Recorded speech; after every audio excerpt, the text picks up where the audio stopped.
जय माँ ललितांबा। मैं ज्योतिष दैवज्ञ विशाल गुप्ता प्रस्तुत हूँ अपने YouTube channel astro Vishal Gupta पर लेकर के बहुत ही महत्वपूर्ण साधना। यह साधना दीपावली के अवसर पर आपके जीवन को बदल के रख देगी। आप सभी के सम्मुख सभी श्री विद्या उपासकों के लिए विशेष रूप से इस साधना का उद्घाटन आज किया जा रहा है। इस साधना को करके आप अपने जीवन में श्री विद्या स्वरूपिणी महात्रिपुर सुंदरी की कृपा सहज में ही प्राप्त कर सकते हैं। तो आइए ज़्यादा विलंब न करते हुए चलते हैं अपने साधना विधान के ऊपर। तो सर्वप्रथम हमें किन किन सामग्रियों की आवश्यकता होगी इस साधना को करने के लिए। यह साधना 5 दिवसीय साधना है, जो कि धन त्रयोदशी वाले दिन से प्रारंभ होकर के और गोवर्धन तक 5 दिनों तक रहने वाली है। तो आइए इस परम दिव्य अवसर का लाभ उठाते हुए इस साधना के क्रम में आगे बढ़े। तो इसमें जो सामग्री आपको आवश्यक होगी वह सर्वप्रथम अखंडित चावल, जो टूटे ना हो, टुकड़े ना हो, ऐसे लगभग 1 किलो चावल, 250 ग्राम गुलाब के फूलों की पंखुड़ियाँ, 108 कमल गट्टे प्रतिदिन के हिसाब से 5 दिन के लिए। इस साधना के लिए हमको 1 किलो चावल, जो कि बिना टूटे हुए हों, अखंडित हों, जिनकी आवश्यकता पड़ेगी। 250 ग्राम गुलाब की पंखुड़ियाँ, जो कि ताज़ी हों। 2.5 लीटर गुलाब जल की आवश्यकता पड़ेगी। 1 केसर की डिब्बी 1 ग्राम की, 5 शरीफे के फल, 5 आंवले के फल, 540 कमल गट्टे चाहिए होंगे। 250 ग्राम हल्दी पिसी हुई, 250 ग्राम सिंदूर लाल वाला, 1 गुलाब का इत्र, गुलाब की सुगंध वाली धूप बत्ती और 1 तिल के तेल का दीपक, जो पूजन काल में जलेगा। इन चीज़ों की आवश्यकता हमें पड़ने वाली है। इसके अलावा 1 लकड़ी की चौकी, 1 बड़ा सा पात्र, यदि पीतल का है तो बहुत उत्तम, यदि पीतल का नहीं है तो हम स्टील का भी प्रयोग कर सकते हैं। 1 लाल रंग का 1.25 मीटर कपड़ा, कलावा और 1 पान, जो अर्पित होगा। तो सर्वप्रथम साधना विधान में हमें सारी सामग्रियों की व्यवस्था पहले से करके रख लेनी है। अब सर्वप्रथम अपने सम्मुख 1 लकड़ी की चौकी पर 1.25 मीटर लाल कपड़ा बिछा करके कलावा से बांध देंगे। 3 बार मौली को उसको घुमा करके उसको बांध देंगे। उसके ऊपर तसला रखेंगे, परात रखेंगे या थाली रखेंगे। उस थाली में केसर और सिंदूर घोल करके गंगा जल में बड़ा सा 1 श्रींग बीज मंत्र अंकित करेंगे मध्य में। उसका पूजन करेंगे, तिलक लगाएंगे, अक्षत चढ़ाएंगे, पुष्प चढ़ाएंगे और उस पर अपने घर में पहले से विराजमान अथवा नया लाया हुआ श्री यंत्र अथवा धातु की माँ लक्ष्मी की प्रतिमा, उसको स्थापित करेंगे।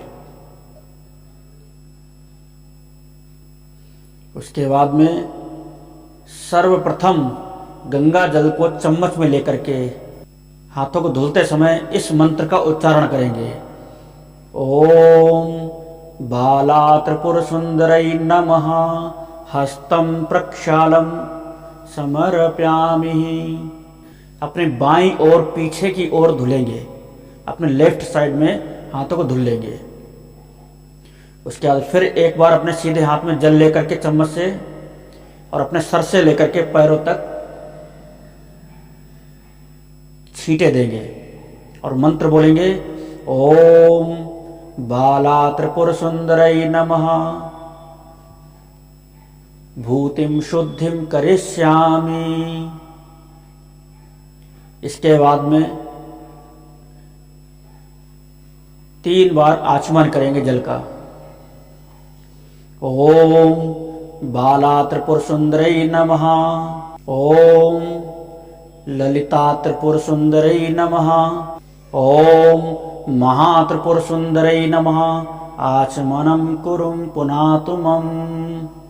बोल करके फिर एक बार हाथों धुल लेंगे अपने पीछे लेफ्ट साइड में बाईं ओर। ओम बाला त्रिपुर सुंदरै नमः हस्तं प्रक्षालम समर्पयामि। उसके बाद में चम्मच से जल लेकर के अपने आसन पर छिड़क लेंगे। ओम बाला त्रिपुर सुंदरै नमः मम आसनम पवित्रम कुरु मे। इसके बाद अब जल लेकर के एक बार श्री यंत्र को पवित्र कर लेंगे। ओम बाला त्रिपुर सुंदरै नमः परमं पवित्रम करिष्यामि। तिल के तेल का दीपक लगाएंगे, जोत जलाएंगे, गुलाब की धूप को प्रज्वलित करेंगे। दीपक श्री यंत्र के दाहिनी ओर राइट साइड पर रखेंगे और धूप को श्री यंत्र के बाईं ओर यानी लेफ्ट साइड की ओर स्थापित करेंगे। अब अपने नेत्रों को बंद करके देवी जी का ध्यान करेंगे। ओम बाला त्रिपुर सुंदरै नमः ध्यानम समर्पयामि। अक्षत पुष्पों को श्री यंत्र के सम्मुख छोड़ देंगे। इसके बाद फिर देवी जी का ध्यान करने के लिए हमने अक्षत पुष्प को सहारा लिया। अब हम अपने हाथ में अक्षत लेकर के और पुष्प लेकर के देवी जी का आवाहन करेंगे। तो उस समय हम अपने स्थान से खड़े हो जाएंगे। देवी जी के आगमन के लिए, आवाहन के लिए हम लोग अपने स्थान को छोड़ देंगे, खड़े हो जाएंगे। खड़े होकर के देवी जी का आवाहन करेंगे। ओम बाला त्रिपुर सुंदरै नमः यहाँ गच्छ यहाँ तिष्ठ आवायामि स्थापयामि पूजयामि। और अक्षत पुष्पों को श्री यंत्र पर छोड़ देंगे। इसके बाद में देवी माँ को आसन प्रदान करेंगे। ओम बाला त्रिपुर सुंदरै नमः आसनम समर्पयामि। और प्रार्थना करेंगे, हे माँ बाला त्रिपुर सुंदरी, अब आप हमारे सम्मुख स्थापित श्री यंत्र अथवा महालक्ष्मी के विग्रह में जो भी आपके पास उपस्थित हो 5 दिनों तक इसी स्थान पर विराजमान रहिए।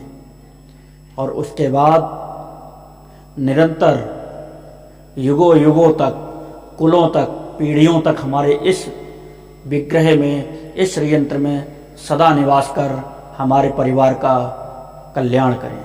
इस प्रकार से प्रार्थना करके और बैठ जाएंगे। बैठने के बाद अब हाथों में अक्षत, पुष्प और जल लेकर के कुछ मुद्रा रख करके संकल्प बोलेंगे, क्योंकि बिना संकल्प के कोई भी पूजा कभी भी संपन्न नहीं होती। तो अपने हाथों में अक्षत पुष्प और जल लेकर के 3 बार भगवती को याद करते हुए, हे माँ बाला त्रिपुर सुंदरी, हे माँ बाला त्रिपुर सुंदरी, हे माँ बाला त्रिपुर सुंदरी। उसके बाद में मैं अपना नाम उच्चारण करेंगे। यदि कोई पुरुष है तो वह अपने पिताजी का नाम उच्चारण करेगा, और यदि कोई महिला है, विवाहित है, तो वह अपने पतिदेव का नाम उच्चारण करेगी और अपने पतिदेव के गोत्र का उच्चारण करेगी। पुरुष अपने पिता के गोत्र को उच्चारण करेंगे। यदि कोई अविवाहित कन्या है तो वह अपने पिता का नाम उच्चारण करेगी और अपने पिता के गोत्र को उच्चारण करेगी। उसके बाद में अपने निवास स्थान को बोलेंगे कि मैं अपने इस स्थान पर, हे माँ बाला त्रिपुर सुंदरी, आपके 5 दिवसीय पूजन का प्रारंभ करने जा रहा हूँ। हमारे द्वारा किए जा रहे पूजन को स्वीकार करें तथा हमारे जीवन में सुख, ऐश्वर्य, संपन्नता एवं परम शांति की कृपा सदैव बनाए रखें। और उस संकल्प को वहीं देवी जी के सम्मुख ही रख देंगे। इसके बाद में सद्गुरुदेव जी का ध्यान करेंगे। पहले ओम श्री सद्गुरु चरण कमलेभ्यो नमः। ओम दक्षिणामूर्ते ऋषि नमः। इसके ऋषि दक्षिणामूर्ति ऋषि माने गए हैं, तो उनको हम एक बार ध्यान अर्पित करेंगे और अक्षत छोड़ देंगे। इसके बाद में गणेश जी का ध्यान करेंगे। ओम गम गणपतये भालचंद्राय नमः। अक्षत गणपति जी के लिए भी अर्पित कर देंगे, जल अर्पित कर देंगे। इसके बाद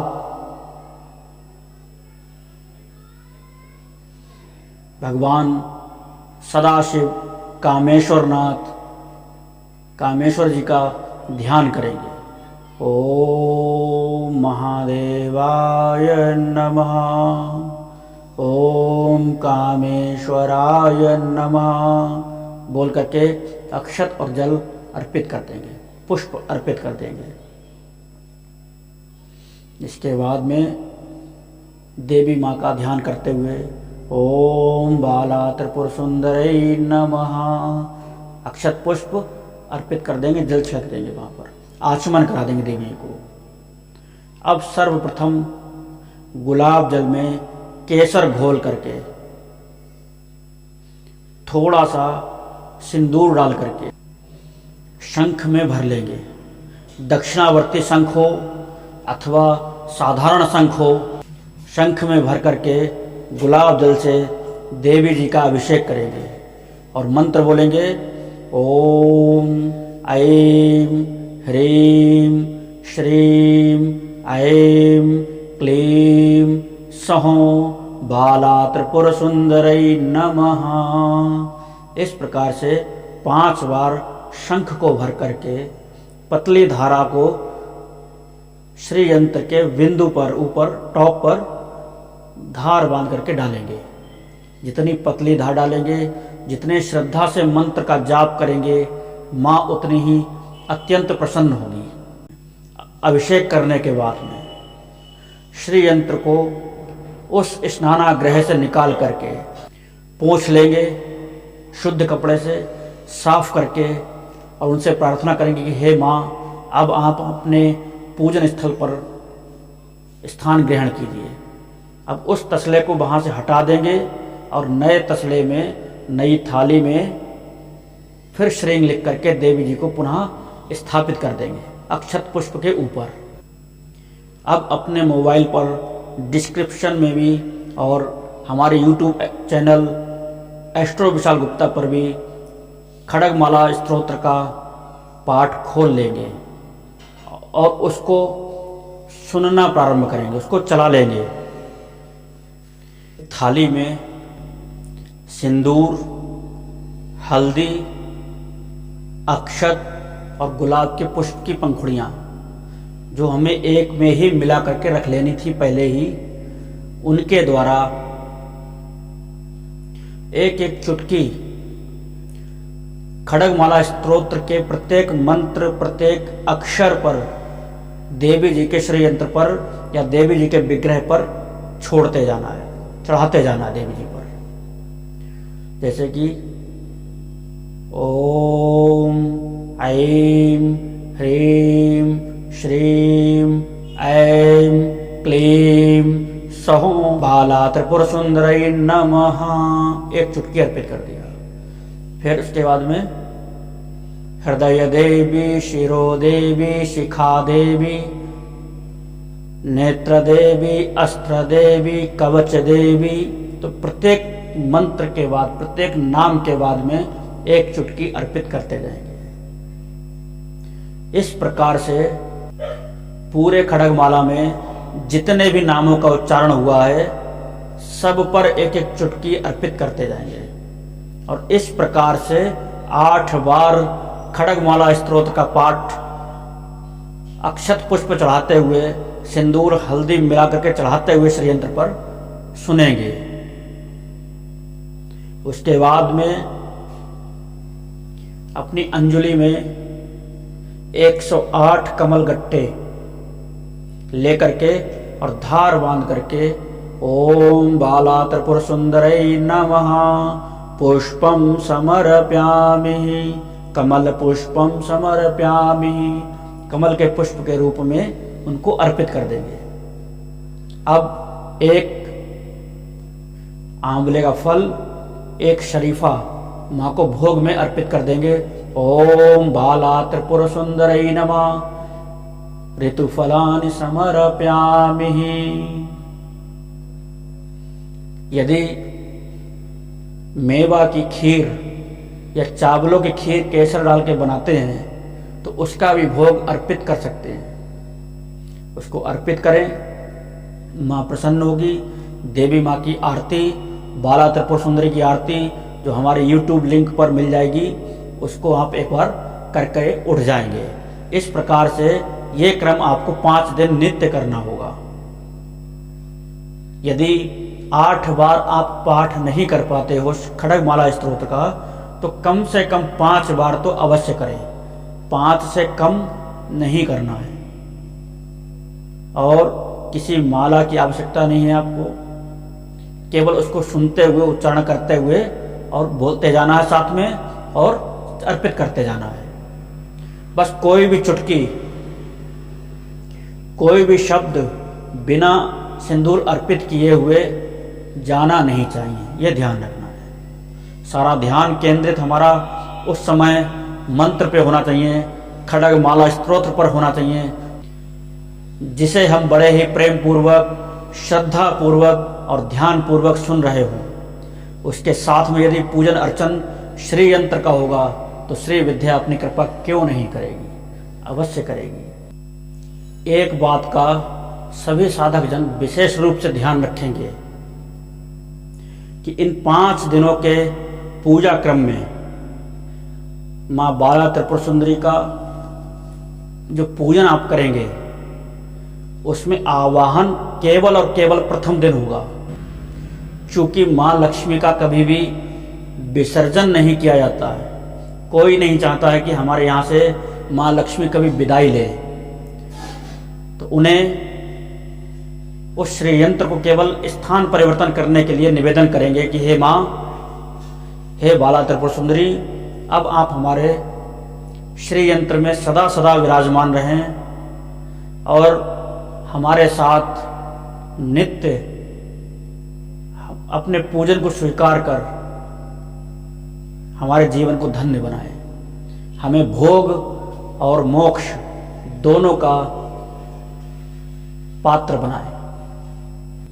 यह दीपावली आप सभी साधकों के लिए मंगलमय हो, आपके लिए कल्याणकारी हो, ऐश्वर्यशाली हो, ऐसी प्रार्थना माँ श्री विद्या से, श्री यंत्र के माध्यम से, खड्गमाला स्तोत्र के माध्यम से हम आप सभी साधकों के लिए कर रहे हैं।